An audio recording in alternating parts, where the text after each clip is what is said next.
পঞ্চায়েত অফিসেই জন্মদিন পালন তৃণমূল নেতার ও ঠিকাদারের। সোশ্যাল মিডিয়ায় ভাইরাল সেই ছবি, যদিও ছবির সত্যতা যাচাই করেনি সিএন।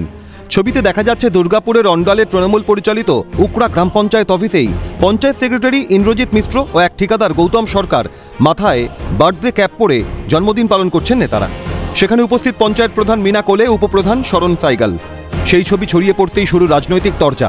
এ বিষয়ে মুখ খোলেন উকড়া পঞ্চায়েতের প্রধান। এবং উপপ্রধানের উপস্থিতি কি বলবেন?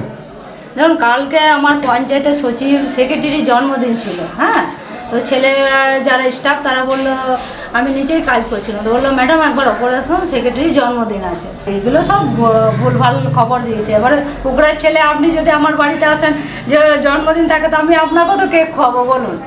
অফিসটা তো এখন ধরুন আমারই একটা ফ্যামিলির মতন হয়ে গেছে। অন্যদিকে এই বিষয়ে সুর চড়িয়েছে বিজেপি। এবং প্রধান উপপ্রধানকে বলবো, এটা সরকারি প্রতিষ্ঠান, সরকারি জায়গা, মানুষের পরিষেবা দেন।